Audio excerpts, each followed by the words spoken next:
Mau kemana C? Aduh tadi ya, ini aku mau cerita nih, kan kamu tahu kan tadi aku habis konsulin orang ya. Terus aku kayak, karena ada private aku harus matiin live-nya gitu ya. Saya sebenarnya mau marah, saya mau marah ya. Saya mau marah sama tadi, saya baca ada komennya yang bilang saya nggak, saya gendut ya. Emang saya masih gendut.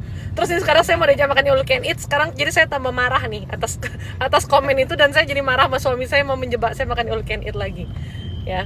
Tapi ini yang bikin saya benar-benar marah adalah orang yang barusan berkonsultasi dengan saya. Dia kalau ngomong dari awal itu lebih banyak menyalahkan Tuhan gitu ya. Seakan-akan hidupnya dia ini susah karena Tuhan. Seakan-akan dia ini mendapat musibah karena Tuhan. Bukan musibah sih sebetulnya. Keruwetan-keruwetan seperti dia tidak mudah dapat pekerjaan, keluarganya dan lain sebagainya itu membuat dia itu merasa tersiksa lahir batin gitu kan ya. Itu seakan-akan karena Tuhan gitu loh. Tapi saya sudah tahu sebetulnya. Saya cuma tidak mau ngomong saja. Karena itu bukan part yang harus saya omongin. Jadi saya tahu apapun yang dia perbuat gitu loh ya sebenarnya ya. Tapi saya tidak mau omongin. Sampai akhirnya dia sendiri yang buka suara. Cece, saya pernah begini loh. Cece, saya pernah begitu loh gitu ya. Salah satu dia pernah pasang susu sayangku. Tadi dia minta saya lepasin susunya. Saya bilang kamu pembersihan. Saya bantu doa, ngeringanin lah intinya, bantu doa ya. Karena gini ya. Susu itu kamu tuh meminta untuk dipasang dalam dirimu, which is yang berarti kamu menyerahkan dirimu ke iblis. Ada perjanjian darah di situ, ada ikatan di situ. Lu enak-enak aja, cuman pikir didoain putus, nggak bisa, ya nggak bisa saya. Cuman tadi saya doain dia udah lebih ringan, lebih enakan, dan saya suruh dia pembersihan, saya suruh dia bertobat gitu. Makanya sungguh-sungguh dulu di jalan Tuhan. Susunya masih ya terikat ya. Aduh nggak ngerti nih green screen. Udah kalian lihat muka aku aja lah ya. Terserah TikTok aja lah ya. Mau bagaimana TikTok nih ya. Nah, lanjut lagi. Jangan bikin aku nggak fokus dulu nih dari ceritaku nih. Dia pasang susu, say. Kalau kamu sudah welcoming iblis ke dalam hidupmu, kamu minta hidupmu baik tuh gimana? Itu yang pertama ya. Terus dia nunjukin saya, nih, C, kemarin saya juga pergi melukat. Emang kau agak gila-gila kau, ya kan? Udah kau pasang susu, kau melukat, terus hidupmu bermasalah, kamu salahin siapa? Salahin Tuhan, say. Emang nih nggak tahu dirinya manusia nih, levelnya udah level maicih yang level pedes banget ya, gemesinnya gitu ya. Udah gitu dia cerita ya ada satu lagi hal yang pernah dia lakukan yang saya nggak mau sebutkan, tapi buat saya itu sesuatu juga yang kurang baik lah. Nggak baik banget, bukan kurang baik lagi, nggak baik banget gitu ya. Tapi saya nggak usah sebutkan, kita nggak usah umbar aib orang. Tapi yang jadi masalah nih di dua hal ini aja nih udah krusial banget nih.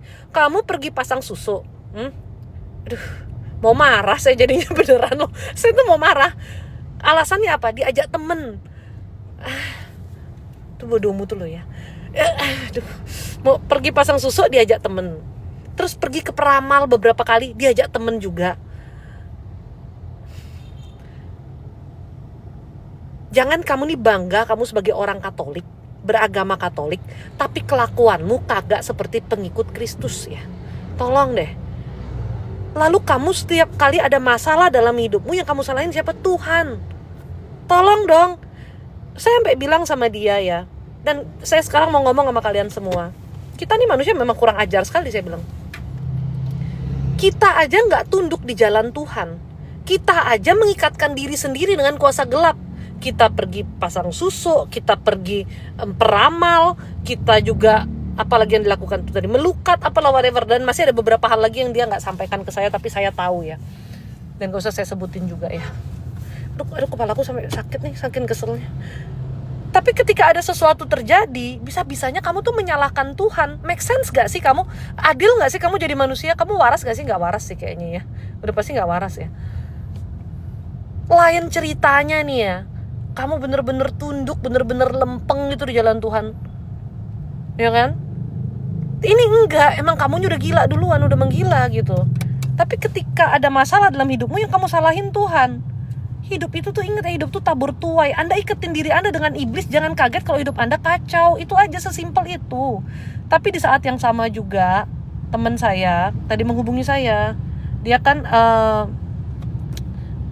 anaknya dia tuh kemarin kecelakaan dan saya tolong untuk klaim asuransinya karena dia tuh klien saya gitu kan. Dia jadi ada komunikasi, terus dia bilang gini, Tuhan tuh sangat baik ya. Beberapa waktu yang lalu teman saya ini pernah dia punya pegawai itu, satu gerombolan pegawainya dalam perusahaannya dia menipu dia lah istilahnya begitu, bekerja sama. Tapi ada beberapa orang yang dia belum tahu ini orang nipu nggak gitu ya, dia masih bingung mau pecat belum ada bukti gitu. Dan dia nanya ke kita juga kan, karena teman saya ini kenal Bu Ame gitu, sering nanya gitu. Terus kemarin tuh dia nanya saya, ini ada admin saya ini tuh tertangkap basah, ada bukti nyatanya lah, dia tuh setelah sekian lama baru ketahuan tuh ada chatting apa gitu dengan chatting yang berhubungan dengan pekerjaan yang seharusnya dia tidak menjawab chatting itu seperti itu gitu ya, ada jawabannya mencurigakan dan lain sebagainya. Lalu dia tanya saya, apakah adminku ini punya hubungan dengan cowok ini, dia tanya fotonya. Saya bilang, oh iya ada, saya bilang, karena ya sesuai dengan yang saya dapat jawabannya ya, dia sering pergi dengan cowok ini, sering ngobrol, sering ketemu, hubungannya cukup dekat. Saya bilang, saya nggak tahu itu konteksnya pacaran atau apa, tapi hubungannya cukup dekat, saya bilang gitu. Terus dia bilang gini, ini adminku jujur nggak ya? Saya jawab ya enggak jujur.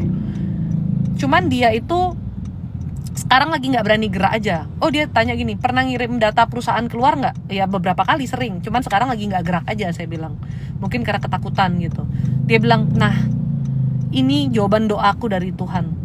Luar biasa ya Tuhan itu, dia bilang sama aku. Dia bilang sama saya, luar biasa ya Tuhan itu, karena dia selalu mendoakan ke Tuhan, Tuhan kalau masih ada nih sisa-sisa pegawai yang gila nih dalam perusahaan saya, tolong Tuhan saja yang menunjukkan sehingga bisa dipecat. Dan dengan cara Tuhan, dia tadi masih chatting saya, dia bilang apa? Cara Tuhan tuh ajaib ya, nolong aku, nunjukin pegawai-pegawaiku yang brengsek itu Tuhan tunjukin. Dengan cara Tuhan, dengan chatting yang kayak gitu loh. Kok aku bisa sampai lihat itu chatting dan aku tahu ini orang nih bolongnya di perusahaanku yang bikin perusahaanku tuh jadi kacau. Sebenarnya ya, sesimpel ini aja kalian harus menyadari satu hal. Selama Anda tidak mengikatkan diri dengan kuasa gelap, ya, hanya berjuang untuk hidup benar di jalan Tuhan aja udah sulit sayang. Ya, kita mungkin nggak cari perdukunan, nggak apa-apa. Untuk kita hidup di jalan Tuhan aja itu kita udah sulit banget, godaannya juga gede. Ya kan, dibikin kesel kayak sekarang nih, saya tadi dibikin kesel sama orang yang nyalahin Tuhan mulu nih, saya kesel sebenarnya. Jadi banyak gitu ya, godaan-godaan lain gitu kan. Tapi selalu akan ada pertolongan Tuhan ketika Anda mau tunduk saja, mau berusaha ikut aja. Teman saya ini nggak sempurna, dia kadang masih khawatir, masih takut, masih sedih, doanya kebablasan, kelolosan nggak doa gitu ya. Seperti itu, tapi dia tidak melakukan perbuatan-perbuatan jahat, itu yang pertama. Yang kedua, dia tidak melakukan ikatan dengan kuasa gelap. Dia berusaha lebih untuk mendekatkan diri ke Tuhan. Daripada dia nggak ada cari dukun, nggak ada begitu-gitu, dia nggak lakukan gitu.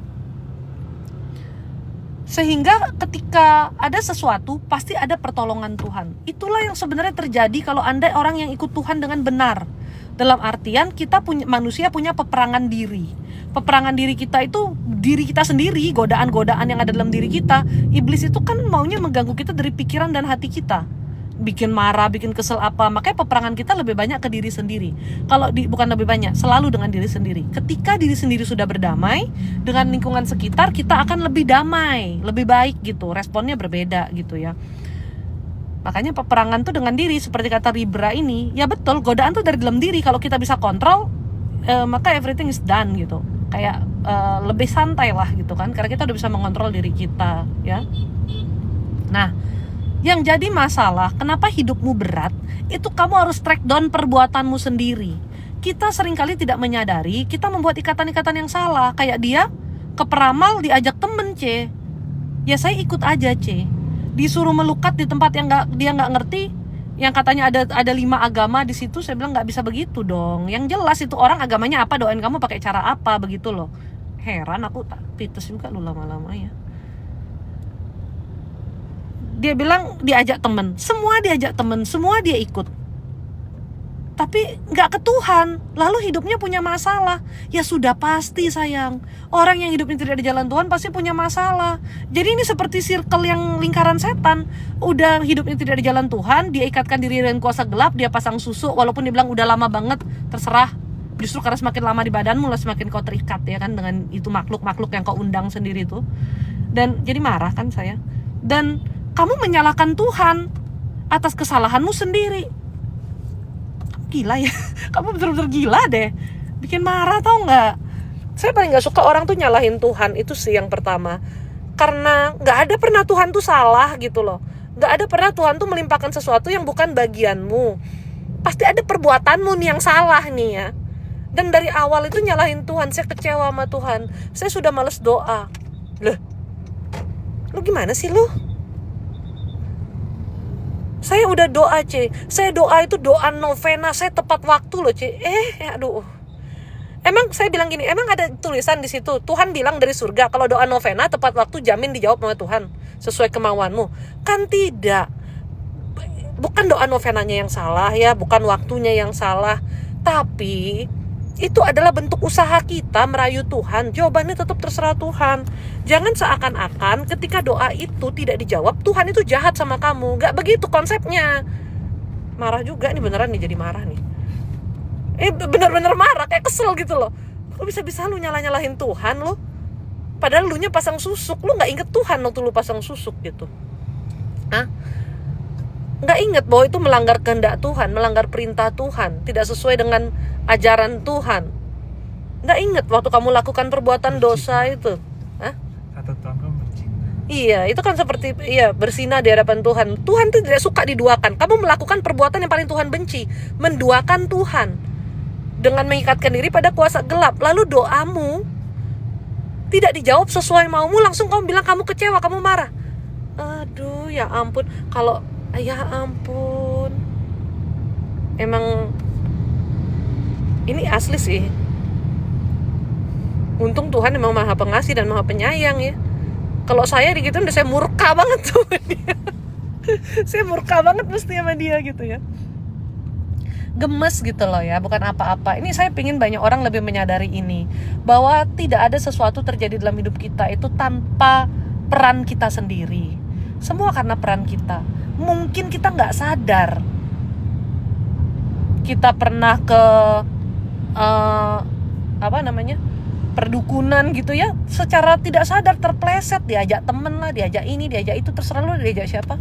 Maka tadi saya bilang apa di live sebelum saya bertemu dengan orang ini, bahkan Anda menemani orang aja ke dukun itu sudah ada ikatan gitu. Apalagi ini kamu menyerahkan diri seutuhnya. This is me, setan. Terimalah setan gitu kan ya.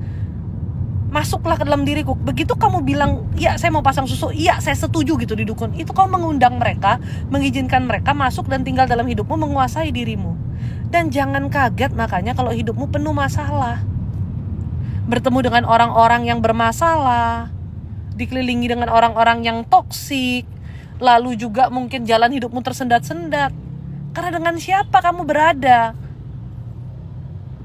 Dia bilang nama, by the way, dia punya ada salah satu, nama saya kan panjang tuh.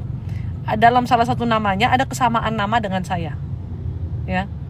Gak usah kamu tebak, nama depan nama belakangnya terserah. Pokoknya ada kesamaan nama sama saya. Dia bilang gini, mungkin karena nama saya ini C, kata orang nama ini artinya hidup penuh siksaan. Saya bilang, lu aja hidupnya penuh siksaan. Nama gue juga ada miripnya, ada sama banget. Nama panjang saya sama nama dia tuh ada sepotong yang sama banget gitu ya. Saya bilang, hidupmu aja yang penuh siksaan. Hidup saya gak penuh siksaan, saya diberkati, saya bahagia banget. Saya bilang, kok kamu bilang gara-gara nama hidupmu penuh siksaan? Kagak, say, hidup nama kita ada yang sama. Dalam satu nama saya dengan nama kamu tuh ada yang sama. Terus kok kamu bisa bilang kita ini gara-gara namanya hidupnya penuh siksaan? Berarti kamu bilang gara-gara nama aku juga ntar hidupku penuh siksaan gitu? No, hidup aku gak ada siksaannya kok. Kamu yang menyiksa dirimu sendiri kok. Aku yang punya nama yang ada samanya jadi tersinggung juga nih, dibilang arti namanya katanya penuh siksaan. Iya C, orang yang lihat itu kayak dia tuh punya sixth sense kayaknya. Marah lagi nih saya nih sekarang nih. Senama-namaku ikut dibawa-bawa katanya hidup penuh siksaan. Perasaan aku dari kecil sampai udah segede bagong gini, sampai katanya nggak kurus. Iya emang nggak kurus, segede begini nih, nggak ada siksaannya, damai-damai aja, happy-happy aja. Kamu tuh terlalu banyak percaya yang kayak gitu-gitu sampai kamu lupa percaya dengan Tuhan. Itu masalahnya. Ya ampun, ini gemesin deh kamu ya. Heran aku, bener-bener sampai senama-nama dibilang memberatkan hidupnya. Ya udah, aduh. Aku udah live buat ngomel doang nih.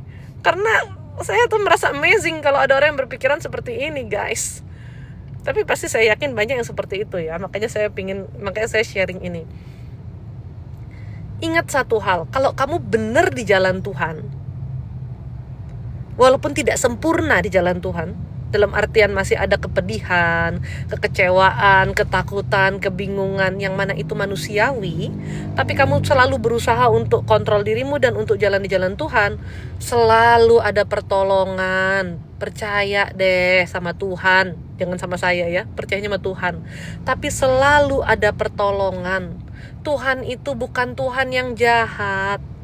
Bahkan sebelum kita terjatuh, Tuhan sudah akan topang kita. Kita aja nih yang mikirnya kacau. Tapi kalau kamu langkah hidupmu kebanyakan errornya memang ya, pasti hidupmu kacau sayang. Makanya hidup yang benar di jalan Tuhan. Jangan aneh-aneh. Jangan aneh-aneh kamu. Lalu kamu habis itu nyalahin Tuhan lagi. Itulah ego manusia, selalu ngerasa benar. Gak ada ceritanya orang yang bersekutu sama iblis itu jadi hidupnya enak. Tidak pernah ada sayangku, cintaku, bolo-bolo, gemesin. Itu kalau aku ngomong sama anakku gitu. Cintaku, sayangku, bolo-bolo. Ini aku sampai gemes sama kamu semua nih. Ya. Tolong diingat itu. Kita itu menyalahkan Tuhan itu dosa besar ya. Yang selalu salah tuh kita, kok kita nyalain Tuhan. Tuhan itu yang selalu benar. Tuhan itu maha adil. Kalau kamu pikir apa yang menimpa kamu saat ini itu karena ketidakadilan Tuhan, tidak. Kitalah yang tidak adil sama Tuhan. Karena kita selalu menuntut Tuhan untuk menjawab doa kita, ya, untuk mewujudkan segala keinginan kita, tapi kita nggak pernah menjadi anak yang baik di hadapan Tuhan. Tak. Kalau punya anak kayak gini, wis tak pelintir asli.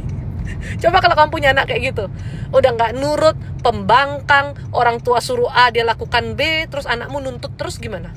Buang gak tuh anak kira-kira? Kalau manusia mungkin anaknya udah dimasukin pantai asuhan kali itu mah. Cuman kalau Tuhan kan penuh kasih dan sayang gitu ya. Janganlah kita nih begitu jadi manusia. Itu pun Tuhan masih tolong dia loh. Saya bilang, kamu tahu kenapa kamu bisa berjumpa dengan saya walaupun kamu udah minta jadwal lama sama admin saya? Kenapa baru berjumpanya sekarang?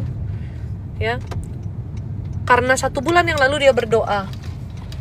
Dia nanya lagi sama Tuhan, apa sih Tuhan salah saya? Kenapa sih Tuhan hidup saya begini?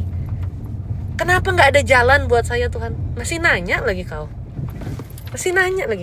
Ya?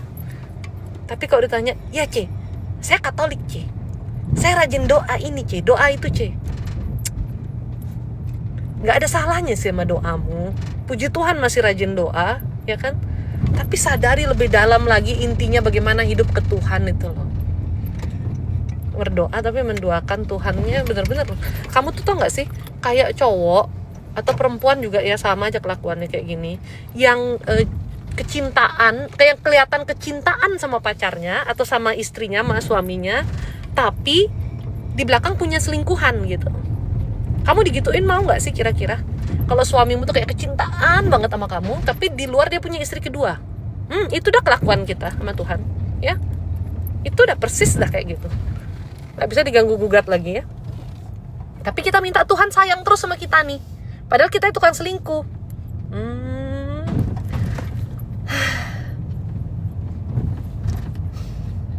Seneng sih aku udah ngomel.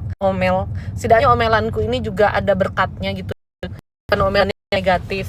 Untuk membuat orang-orang itu menjadi sadar bahwa semua itu tuh terjadi karena kitanya. Seneng sih aku. Membuat kita semua tuh lebih melek lagi gitu ya. Nih aku mau jawab 2 pertanyaan aja terus aku mau turun. Karena aku mau pergi makan udah kesorean. Aku berusaha di jalan Tuhan, tapi orang tua dulu percaya dukun. Gimana cara doa ke Tuhan? Kamu harus doa pemutusan dan harus sungguh-sungguh di jalan Tuhan. Hubungan orang tua dengan kamu itu adalah hubungan keluarga, ya. Hubungan darah, betul. Karena itu ada ikatan juga pada dirimu. Ketika kamu sudah di jalan Tuhan, apapun ikatan itu bisa putus. Walaupun itu ada hubungan darah dengan kamu, ya. Tapi kamu tetap harus mengasihi orang tuamu, ya. Lakukan pertobatan, doa pemutusan. Walaupun orang tua masih suka ke dukun, gak apa-apa, kamu tetap beda jalan. Gak harus satu jalan. Sama yang gila gak satu jalan. Satu jalan Tuhan aja.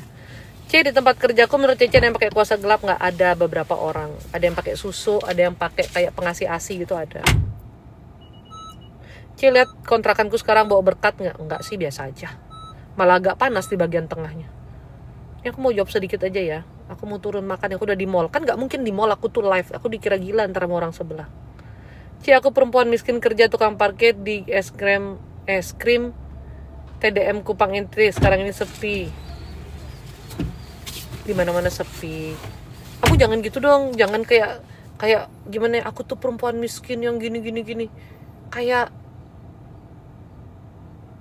gak ada kayak gimana gitu ya. Positif sedikit lah ketika kita bicara tentang diri kita. Kalau kamu mindsetmu ya, saya kasih tahu satu hal ya, bukan lidah saja yang punya kuasa doa. Nih mindset nih kuasa doa yang nomor 1, pikiran. Ya, karena apa yang terus berulang dalam dirimu, walaupun lidahmu berkata beda, tapi otakmu percayanya begitu, itulah kuasa doa. Kenapa otak ini harus lurus jalannya itu loh, ya. Kuasa doa paling besar tuh di pikiran kita. Di hati kita dan pikiran kita harus terkoneksi. Jadi bagaimana kalau kamu berpikir akulah orang miskin terus-terusan kayak gitu, miskin bener kamu nanti, nggak ada positifnya hidupmu itu, ya. Makanya saya dengan bahagia aja bilang saya kaya, karena memang saya diberkati Tuhan. Itu perasaan yang ada timbul, itu kaya dalam diri kita, bukan kaya beneran yang kayak anak 9 naga gitu ya, gitu.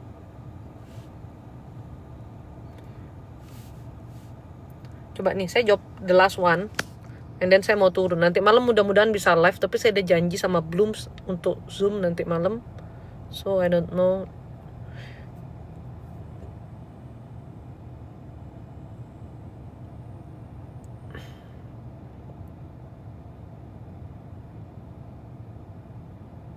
Bisa minta nomor WA. Anda bisa chat admin, linknya ada di profile. Saya tidak berbagi WA pribadi saya ya. Untuk yang nanya insurans saja saya pakai nomor WA lain.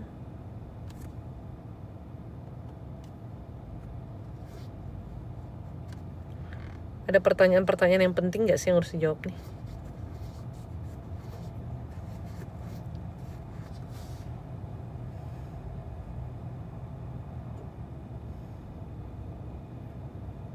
Jangan bilang miskin Kak Ci, ya jangan lah, gak boleh lah.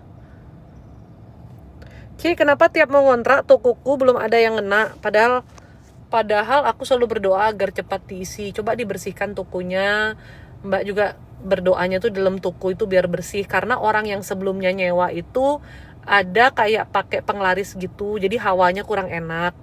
Nah, orang-orang yang mau nyewa dengan tempat yang sebelumnya pernah ada yang pakai penglaris dan tidak dibersihkan seperti itu adalah orang-orang dengan energi yang sama, harus dengan yang pakai penglaris juga gitu.